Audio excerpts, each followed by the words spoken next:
Commander Junho Park stood in the center of the massive chamber, surrounded by alien beings who looked at him like he was something small and insignificant. The Galactic Council chambers stretched above him in levels and tiers, filled with creatures from 12 different worlds. Some had scales that shimmered under the lights. Others had multiple eyes that blinked in sequences he couldn't predict. A few were so large they made him feel like a child standing among giants. He wore his dress uniform, the dark blue fabric pressed and perfect. The medal on his chest represented humanity's achievement in faster-than-light travel. It had taken them 200 years to reach this moment.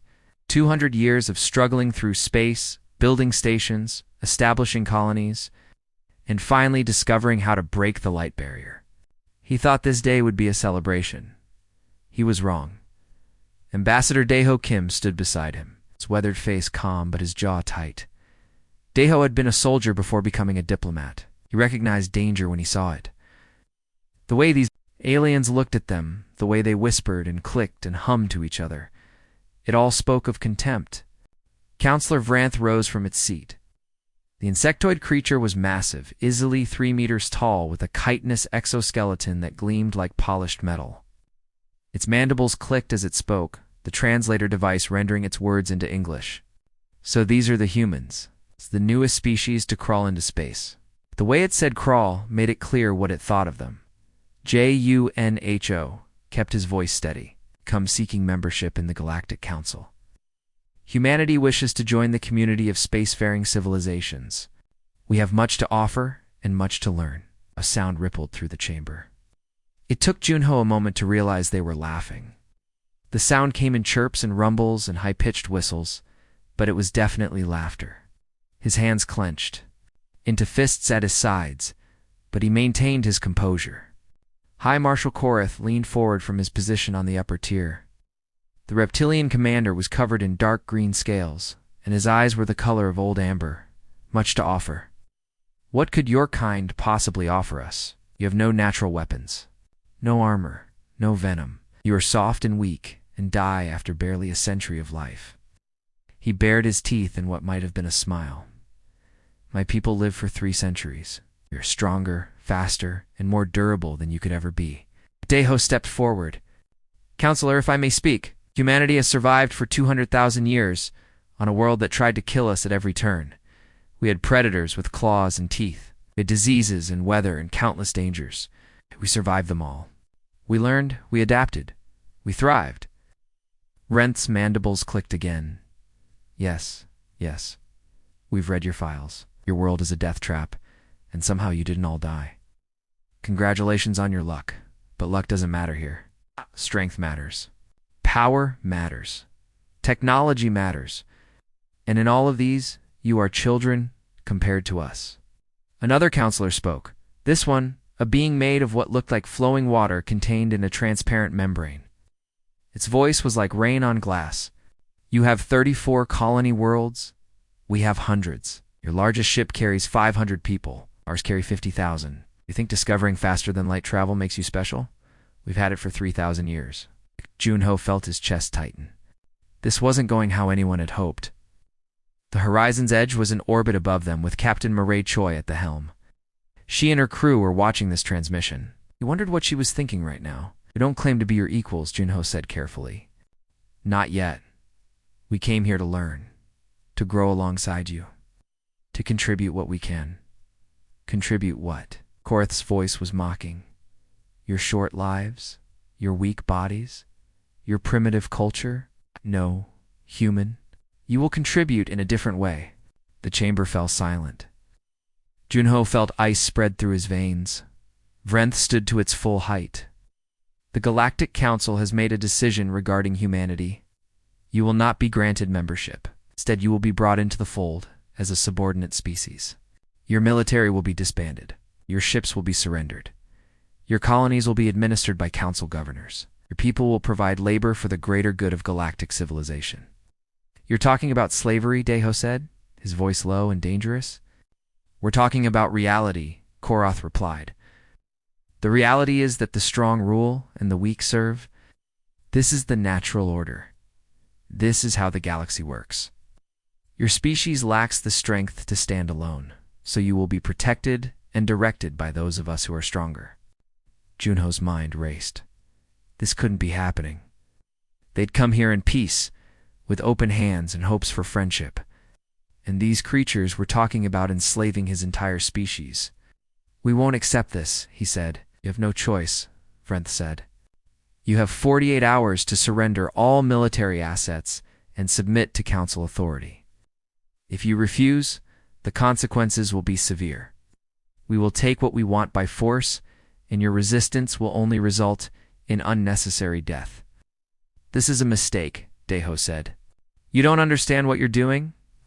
Korath laughed, a deep rumbling sound. We understand perfectly. We've done this before with other primitive species. They all resisted at first. They all learned you will too. The council dismissed them without another word. Security drones escorted Junho and Deho back to their shuttle. Neither man spoke during the flight back to the horizon's edge. What was there to say? They'd come seeking friendship and found only predators who saw them as prey. Captain Mireille Choi met them in the docking bay. She was younger than both of them, barely 30, but she'd earned her command through skill and determination. Her dark eyes scanned their faces and knew immediately that things had gone wrong. How bad, she asked. They're giving us 48 hours to surrender or face annihilation, Junho said quietly. Mireille's face went perfectly still, and she turned and walked toward the bridge, her steps quick and purposeful. Junho and Deho followed. When they reached the bridge, she sat in her command chair and opened a secure channel to Earth. This is Captain Choi of the Horizon's Edge, requesting immediate connection to the President. The connection took 30 seconds. President Seokjin Choi appeared on the screen. He was not related to Mireille, but they shared the same determined expression. Mr. President, Mireille said, her voice steady, the Galactic Council has rejected our petition for membership. They've demanded our surrender within 48 hours. They intend to subjugate our entire species. The President was quiet for a long moment. They've declared war then. Yes, sir. Do they know what they've done? No, sir. I don't think they do. The President nodded slowly. Captain Choi, you have permission to show them what a prey species can do. Make them understand their mistake. Mireille's lips curved into a smile that didn't reach her eyes. With pleasure, sir. She closed the channel and turned to her crew. All hands to battle stations. Contact the fleet. Tell them to prepare for war. And someone get me Admiral Shin. It's time to teach these aliens something about humanity. Junho stood near the back of the bridge and looked out at the stars. Somewhere out there, the Galactic Council was celebrating their easy victory over a primitive species. They had no idea what was coming. They'd made the worst mistake possible. They'd declared war on humanity. The Cultine Dominion's 4th Fleet arrived at Earth 72 hours after the Council's ultimatum expired. 200 warships emerged from faster-than-light travel at the edge of the solar system. They came in perfect formation, their hulls gleaming in the light of Earth's sun. High Marshal Korath commanded from his flagship the Eternal Dominance. He felt confident. His fleet had conquered 17 worlds. They had never known defeat. Admiral Hyun-Woo Shin watched them come from his command center on Luna Base. He was 60 years old with silver hair and steady hands. He'd spent 40 years in Earth's Navy, rising through the ranks by being smarter than his enemies. Now he faced an enemy that thought being bigger and stronger was enough. They're broadcasting on all frequencies, his communications officer reported. They're demanding our surrender. Let them talk, Hyun-Woo said. Weapon status. All platforms ready, sir? The fleet is in position. Hyun-Woo allowed himself a small smile. The alien fleet could see Earth's defense platforms. They could see the 50 human warships that guarded the homeworld. What they couldn't see were the other 300 ships hiding in the shadows, waiting. The Cultine fleet advanced. They moved in their perfect formation, confident and powerful. Korath must have been feeling very satisfied with himself. Sir, they're targeting our platforms, the tactical officer said. Fire at will, Hyun-Woo ordered. Earth's defense platforms opened fire first. Missiles streaked across the void, followed by energy beams that cut through space. The Cultine shields held easily. Their return fire was devastating. 3 platforms exploded in silent balls of flame. The 50 visible human ships scattered like frightened animals. The Kalteen commanders laughed on their communication channels. Hyunwoo heard their mockery through the intercepted transmissions. They thought the humans were running away. Then the trap closed. 300 human ships emerged from hiding spots throughout the solar system. They'd been concealed in the shadow of Earth's moon, behind orbital stations. Within the asteroid belt, anywhere sensors couldn't reach them. Humanity had learned guerrilla warfare, fighting each other for thousands of years. Now they used those lessons in space. Lieutenant Soyeon Kang led her fighter squadron in from the moon's dark side. She was 28 and the best pilot in the fleet. Her fighter was small, barely larger than an ancient jet aircraft. The Kalteen targeting systems were designed to track large warships. They couldn't lock onto something so small and fast. "Blue Squadron, follow my lead," she transmitted. "Target the flagship's shield generators." Her squadron dove into the battle like hawks attacking prey. The Kalteen fired at them, but Soyeon's craft danced between the beams. She'd studied their weapons patterns for days, learning the timing, finding the gaps. Human analysts had found a weakness in their shield rotation. For 3 seconds, during the recharge cycle, the generators were exposed. She waited. Her breath was steady. Her hands were sure. The moment came, and she fired. Her missiles struck true. The flagship's rear shield generator exploded. Squadrons hit them now. Hinwa's voice boomed across the fleet channels. The human ships concentrated their fire on the flagship. Without its rear shield, the Eternal Dominance was vulnerable. Railgun rounds moving at a fraction of light speed punched through its hull. Energy beams carved deep wounds into its structure. The flagship's reactor core breached. High Marshal Korath had time for one thought before his ship exploded around him. These humans weren't prey. They were predators. The battle raged for 6 hours. The Kalteen fleet had more ships and more firepower, but they were designed for conventional warfare.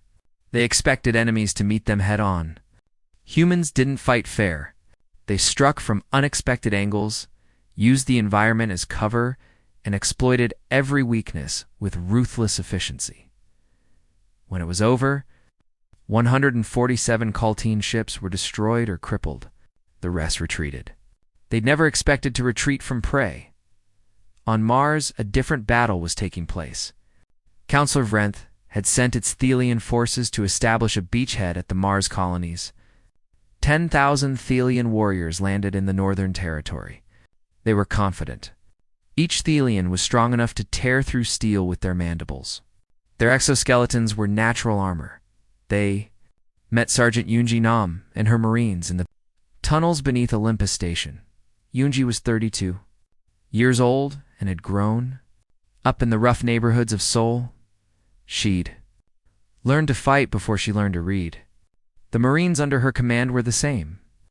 They'd all come from hard places and harder lives. The military had given them purpose and trained them to kill with maximum efficiency. The Thelians were bigger and stronger.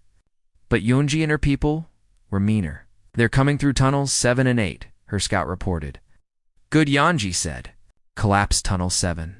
Set up the surprise in Tunnel 8. The Thalians pushed into Tunnel 8, their mandibles clicking with excitement. They expected terrified humans. What they found was a narrow passage that forced them into single file. Then the walls exploded. Shaped charges tore through their armor. The Thalians in front died instantly. The ones behind tried to retreat but found the tunnel entrance had collapsed. They were trapped. Yangji's Marines emerged from concealed positions and attacked with weapons designed specifically for close combat. Plasma cutters that could slice through chitin. Sonic weapons that scrambled the Thalians' sensory organs. Explosives placed with surgical precision. It wasn't a battle. It was a slaughter. The Thalians had evolved on a peaceful world. Their violence was instinctive, but clumsy. Humans had spent 200,000 years perfecting the art of killing. They'd fought wars with stones and spears, then with swords and guns, then with bombs and drones. They'd learned every possible way to hurt and kill and destroy. The Thelians never stood a chance. By the end of the first week, The galaxy began to understand its mistake. Reports came in from every front. Human forces were winning, not through superior technology or greater numbers, but through sheer viciousness and creativity. Dr. Ji-Wan Lee sat in her laboratory deep beneath Seoul, reviewing the latest weapon systems. She was 55 years old and had spent 30 years developing weapons for Earth's military. Some of her creations were so devastating that international law had banned them. Now there was no law except survival. The kinetic kill vehicles are ready, she reported to Admiral Hein Wu. They'll reach 0.99% light speed before impact. The target won't even see them coming. What about the nanite swarms? Operational. They'll dismantle enemy ships molecule by molecule. It takes about 6 hours to reduce a battleship to dust. Giwan hesitated. Those are ready too. But sir, once we use them, we can't take them back. They're designed to target specific alien physiologies. They'll kill slowly and painfully. Hyenwall's face was grim. The Galactic Council wanted to enslave us. They declared war without provocation. If we have to use these weapons to ensure our survival, we will. Humanity didn't ask for this war, but we're going to win it. Commander Min Ho-yoon led special operations teams deep into enemy territory. His ships were small and fast, designed for stealth rather than combat. They struck supply convoys, sabotaged military installations, and disappeared before reinforcements could arrive. The aliens called them ghosts. They didn't understand how humans could appear and vanish so quickly. They didn't understand that humans had been practicing this kind of warfare for millennia, in 3 weeks. Humanity went from being dismissed as weak prey to being feared as apex predators. The Galactic Council emergency sessions grew more desperate with each passing day. They'd started a war they couldn't win, and they were beginning to understand the true cost of their arrogance. Admiral Yunhua stood on the observation deck of Luna Base. Looking down at Earth, the blue and green planet turned peacefully below him. Unaware of the storm humanity had unleashed across the stars, they wanted to see what a prey species could do, he said quietly to no one in particular. Now they know. Humans aren't prey. We're the hunters. We've always been the hunters. The captured Thelian command ship drifted in space near Jupiter's orbit. Its crew was gone, evacuated before human marines stormed through its corridors. Now it served as a prison for high-value captives. Counselor Vrenth sat in a containment field in what used to be its own command center. The irony wasn't lost on anyone. Commander Junho Park walked slowly around the containment field. He'd changed since that day in the council chambers. His dress uniform was gone, replaced by combat fatigues. His face was harder. War did that to people. Vrenth's mandibles trembled. The proud counselor who had mocked humanity was now reduced to a frightened prisoner. It watched Yunho with all 6 of its compound eyes, trying to predict what would happen next. "You're afraid," Junho said. "It wasn't a question. Your kind has killed thousands of my people," Vrenth replied, its voice small and broken. "You declared war on us. You threatened to enslave our entire species. What did you expect?" Junho stopped and looked directly at the alien. "We tried to make peace. You laughed at us." "We didn't understand," Vrenth said. "We couldn't understand." Junho pulled up a chair and sat down. His movements were calm and deliberate. "Then help me understand. Explain to me how 12 civilizations could be so wrong about one species." Vrenth was quiet for a long moment. When it finally spoke, its voice was filled with something that might have been shame. "Our world, Thelia, is a paradise. The temperature is always perfect. Food grows everywhere. There are no large predators. No natural disasters. No competition for resources. We evolved intelligence to coordinate gathering food and building shelters, not to fight or kill." "Go on," Junho said. "The other council species are similar.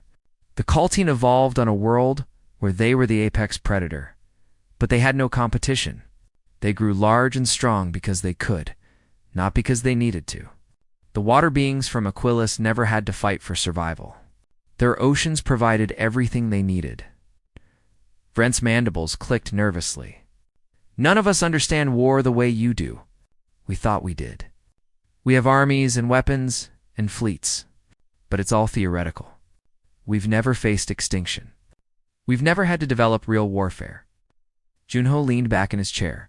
You're saying you've never been tested? Yes. The Council has been at peace for 3,000 years. We've had small conflicts, disagreements over territory or resources, but nothing like what you've shown us. Nothing like total war. Then why did you think you could defeat us? Because you looked weak. Brent's voice rose with frustration. You're small. You have no natural weapons, no armor. You die in less than a century. By every measure we understand, you should be inferior to us. But you're not. You're monsters. Junho's expression didn't change. We're not monsters. We're survivors. There's a difference.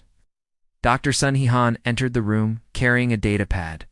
She was a xenobiologist who'd spent the last 3 weeks studying the alien prisoners.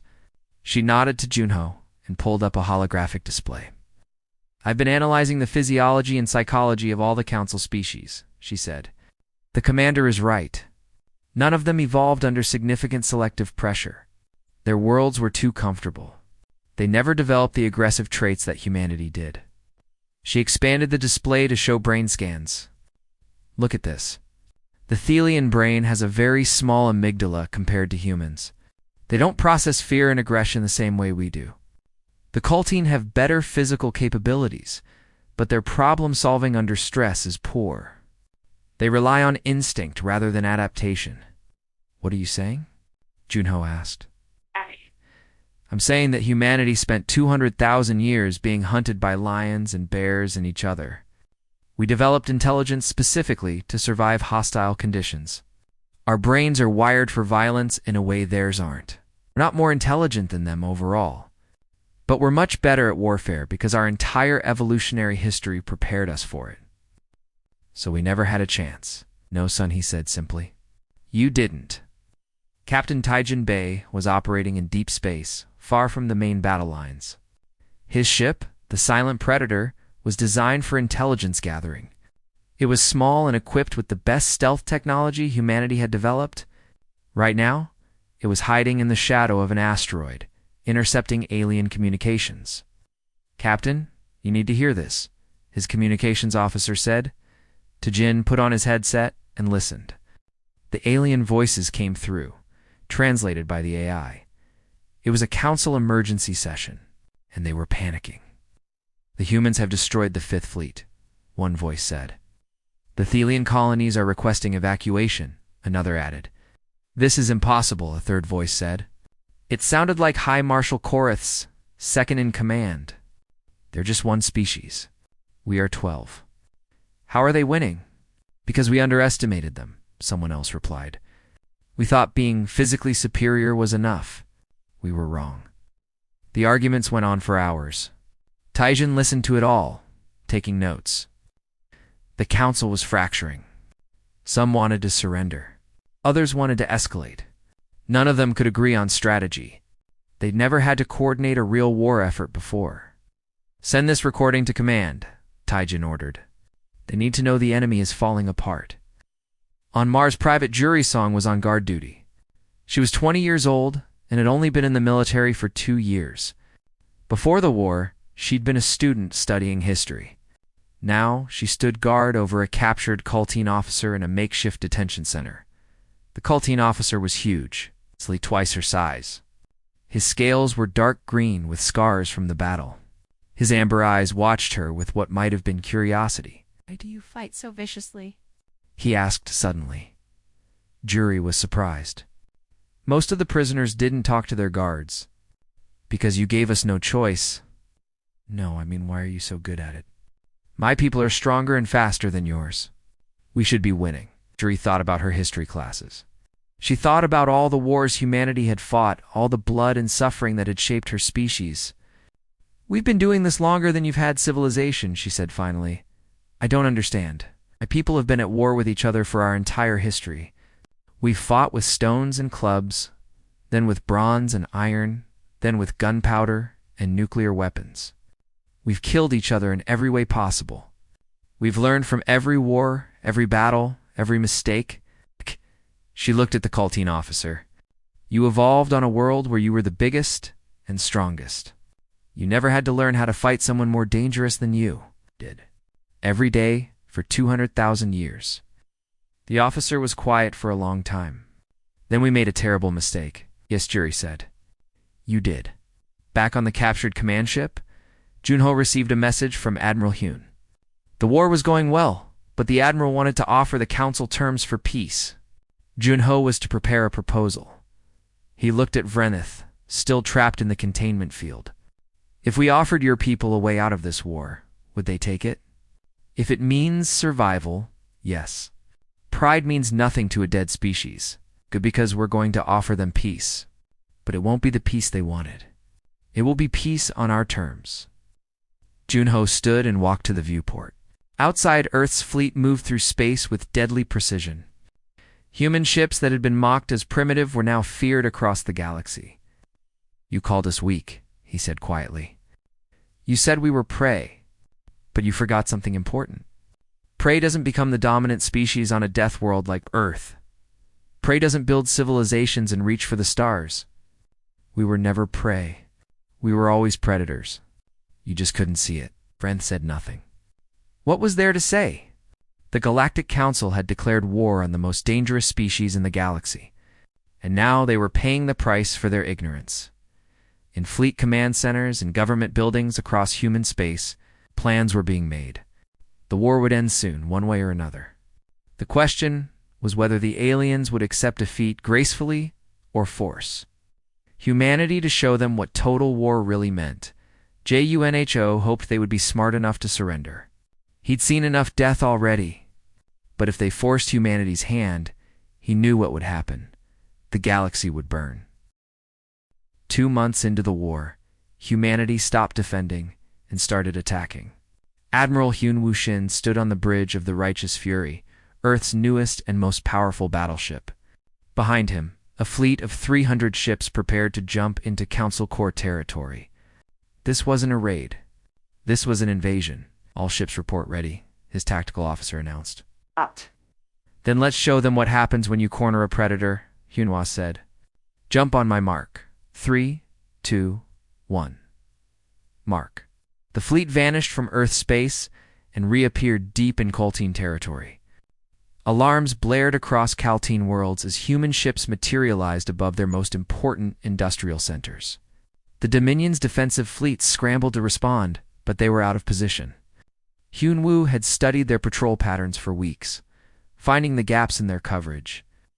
Begin the assault, he ordered. Captain Mireille Choi commanded the Horizon's Edge as part of the attack force. Her target was the Caltine Orbital, shipyards above their industrial world of Calthus Prime. Intelligence suggested the shipyards could produce 50 new warships every month. That capability needed to be destroyed. Her ship was outnumbered 50 to 1, but Mireille didn't care about numbers. She cared about positioning and timing. The shipyards orbited close to Calthus's sun, using its energy to power their manufacturing. It was efficient but created a massive radiation shadow that sensors couldn't penetrate. Take us into the solar corona, she ordered. Her crew looked at her like she was insane. The heat that close to the sun would push their shields to the limit. But Mireille had done the math. They could survive 5 minutes in that environment. That was all she needed. The Horizon's Edge dove into the sun's outer atmosphere. The view screens dimmed automatically as radiation levels spiked. Alarms warned of shield degradation. Mireille ignored them all, watching her tactical display. The Caltine defense fleet was searching for her, confused by her disappearance. They expected her to attack from a predictable angle. They were wrong, she said quietly. Her ship burst from the solar corona like a demon from hell. The Caltine ships were perfectly positioned with their backs to the sun. Mireille's weapons officer fired everything at once. Missiles, railguns, energy beams. All concentrated on the shipyard's main support structure. The massive orbital platform shattered like glass. Thousands of Coltine workers died instantly. Dozens of half-built warships broke apart and fell into the planet's atmosphere, burning like meteors. Get us out of here, Mireille ordered. Her ship accelerated away as the Coltine fleet finally realized where she was. Their return fire lit up space, but the horizon's edge was already gone, jumping to faster-than-light travel before they could land a single hit on Earth. Yemeno sat in a dark room filled with computer screens. He was 35 years old and had been hacking computer systems since he was 12. Now he led humanity's cyber warfare division, and his team was doing things the aliens couldn't even imagine. "We're in," one of his operators announced. "Full access to their military network," Good Yemen said. "Download everything. Fleet positions, supply routes, communication codes. Then plant the viruses." The Galactic Council's computer systems were advanced, but not secure. They'd been designed for a civilization at peace, where everyone trusted each other. Humans had spent centuries developing cybersecurity because they didn't trust anyone. Within hours, Yemen's team had stolen every secret the Council had. Worse, they'd planted viruses that would activate on command. When the time came, those viruses would turn the aliens' own automated defense systems against them. "Sir, we've also accessed their civilian infrastructure," another operator reported. "Power grids, water systems, transportation networks. We could shut down entire planets if we wanted." Yemen thought about that for a moment.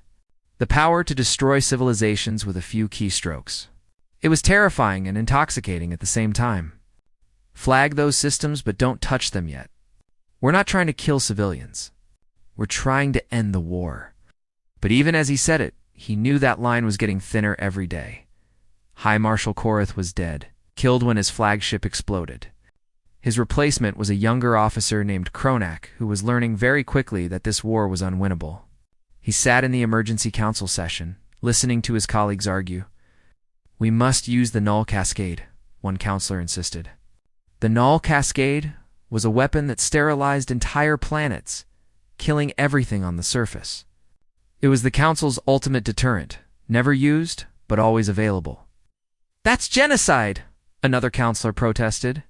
"We would be no better than the monsters we're fighting." "The humans are not monsters," Counselor Vrinth said from its position. It had been released as part of a prisoner exchange, but it was forever changed by its captivity. "We are the monsters. We declared war on a peaceful species and threatened to enslave them. They're only defending themselves. Defending?" Kronek's voice was sharp. "They've destroyed 7 fleets. They've invaded our territory. They've killed thousands of our people. That's not defense. That's conquest. It's what we forced them to do," Vrenth replied sadly. "We didn't give them a choice." The argument continued for hours. The council was paralyzed by disagreement. Some wanted to fight to the end. Others wanted to surrender. None of them could agree on a course of action. It was exactly what humanity wanted. Young Su Wang was a junior diplomat who'd been working in the shadows for weeks. While the council argued publicly, he was having private conversations with dissenting members. Species who were tired of the war, leaders who could see where this was heading. He met with a representative from Aquilus in a neutral location, a small station near the border. The water being undulated nervously in its containment suit. "My people want peace," it said. "We never wanted this war. The Cultine and Thalians pushed us into it, then help us end it," Young Su said. "Convince your government to break from the council. Recognize humanity as equals. We'll protect you from retaliation. The Cultine will see us as traitors. The Cultine are losing. In another month, they won't be able to protect themselves, let alone punish you." Young Su pulled up a holographic display showing fleet movements. "Look at this. Human forces are advancing on 3 fronts. We control the space lanes. We've cut off their supply lines. We've infiltrated their computer systems. The council is already lost. The only question is how many more people die before they admit it." The Aquilus representative studied the display with its multiple eyes. "What are your terms?" "Full recognition of humanity as a sovereign power. Reparations for the costs of the war. A new galactic government with humanity as a founding member. And most importantly, a guarantee that nothing like this ever happens again. That's generous considering you're winning." Young Su smiled, but it didn't reach his eyes. "We're not trying to conquer you. We just want to make sure you never threaten us again. Help us build something better than the council, something that includes everyone as equals." Within 2 weeks, 3 council species had secretly agreed to Youngsu's terms. The alliance was fracturing from within. President Seokchin Choi addressed the people of Earth in a broadcast that reached every human colony. He looked tired. The weight of leading humanity through its first interstellar war showed on his face. "My fellow humans," he began. 2 months ago, the Galactic Council declared war on us. They called us weak. They called us prey. They threatened to enslave our entire species simply because we didn't meet their standards of strength. He paused, letting his words sink in. They were wrong. We have shown them that humanity is not weak. We are not prey. We are survivors. We are fighters. We are the descendants of people who faced ice ages and plagues and countless disasters, and we persevered through all of it. The war is not over, but we are winning. Our fleets control the battlefield. Our soldiers dominate every engagement. Our technology outmatches theirs in the ways that matter. And most importantly, our will to survive is stronger than their will to conquer. But I want to be clear about something. We did not start this war. We came to the Council in peace, seeking friendship and cooperation. They responded with threats and violence. Everything that has happened since that day is on them, not us. We are prepared to end this war today if they surrender. We will accept peace terms that ensure our security and our sovereignty. But if they force us to continue fighting, we will. And we will win. Because that's what humans do. We survive. We adapt. We overcome. The broadcast ended, but its message echoed across human space. Humanity was no longer the confused species that had been rejected by the Council. They were warriors now, hardened by battle and ready for whatever came next. In the Council chambers on Valeris Prime, the remaining counselors watched the broadcast in silence. They finally understood what they'd done. They declared war on a species that had spent its entire existence learning how to wage war, and now they were going to lose. 6 months after the war began, Commander Junho Park walked through the same council chambers where humanity had been mocked and threatened. This time, things were different. Human soldiers stood at every entrance. The banners of Earth hung alongside the symbols of the alien species. And the counselors who had laughed at humanity now sat in silence, waiting for him to speak. The war was over. The Galactic Council had surrendered 3 days ago after human forces reached Valeris Prime. There had been no orbital bombardment, no invasion. Admiral Hyunwoo had simply surrounded the planet and cut off all supplies. After 3 weeks of siege, the Council begged for mercy. Junho stood at the center of the chamber. It's the same spot where he'd stood 6 months ago. But he wasn't asking for anything now. He was dictating terms.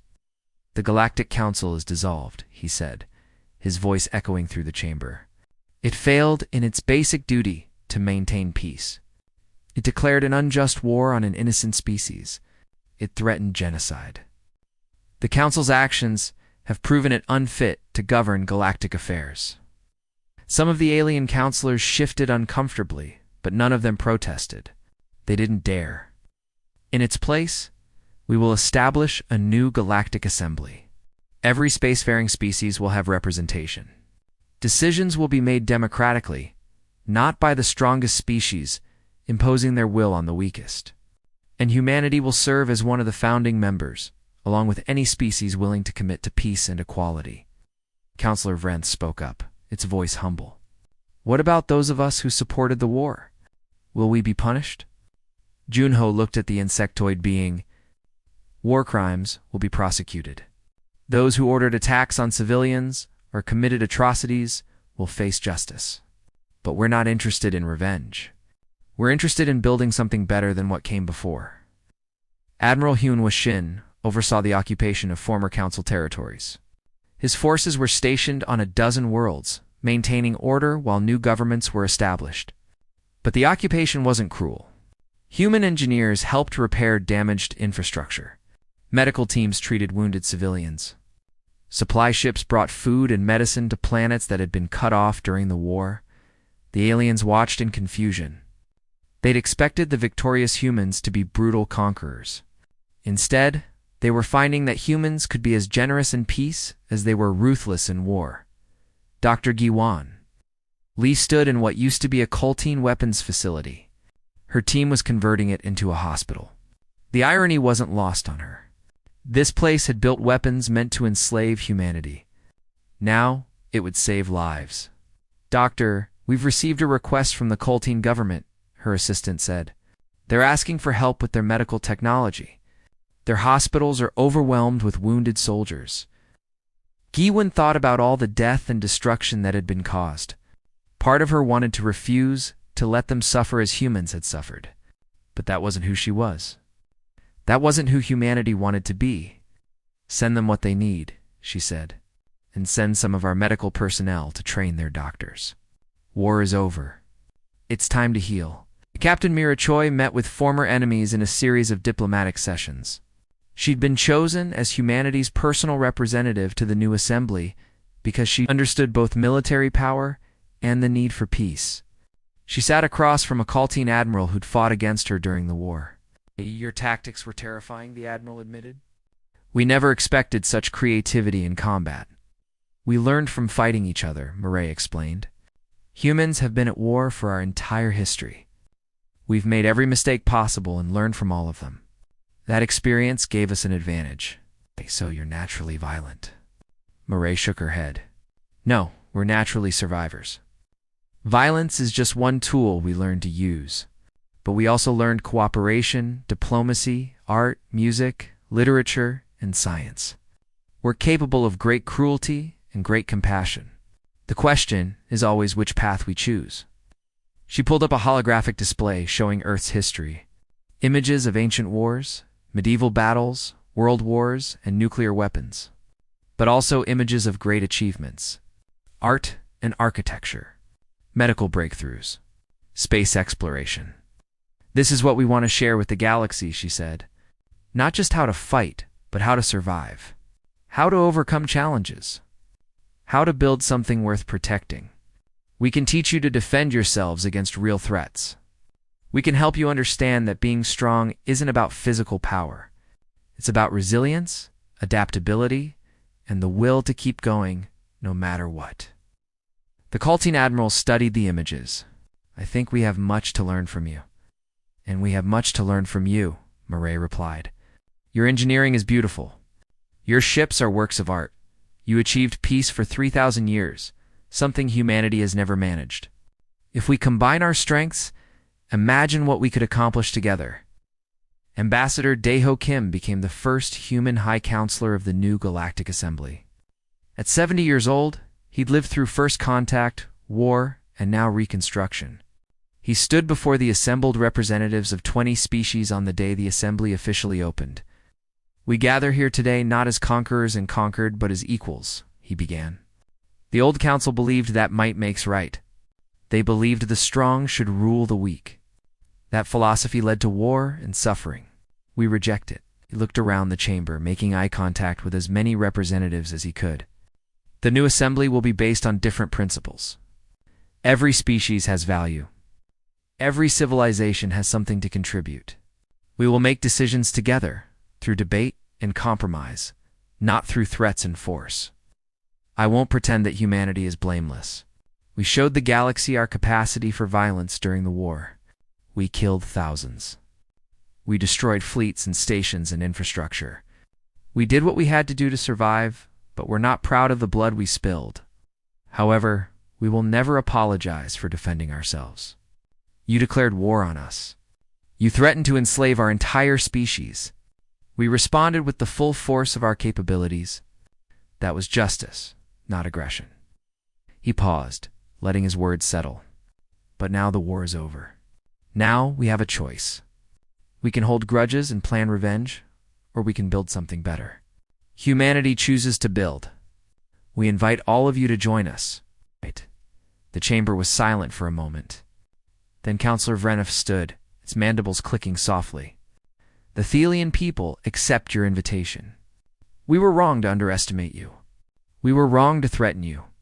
We ask for forgiveness and offer our friendship." One by one, other species stood and made similar declarations. The new assembly was born not from conquest, but from reconciliation. Sergeant Yoonji Nam stood in a training facility on Mars. teaching alien security forces how to fight. Her students were nervous at first. Human combat methods seemed brutal to them, but she explained the reasons behind every technique. You evolved on peaceful worlds, she told them. That's not a weakness. It's a blessing. But it also means you're not prepared for real threats. Somewhere out there might be species even more dangerous than us. You need to be ready. A young Thelian soldier raised one of its limbs. Will you teach us to be as ruthless as humans? Yonji shook her head. No, I'll teach you to be effective. Ruthlessness is different from effectiveness. You don't need to enjoy violence to be good at it. You just need to understand it and be willing to use it when necessary. She demonstrated a disarming technique, moving with practiced efficiency. See? No wasted motion. No cruelty. Just effective neutralization of a threat. That's what you need to learn. The training continued for weeks. Slowly, the alien soldiers began to understand. They would never be as naturally violent as humans, but they could learn to defend themselves and their people.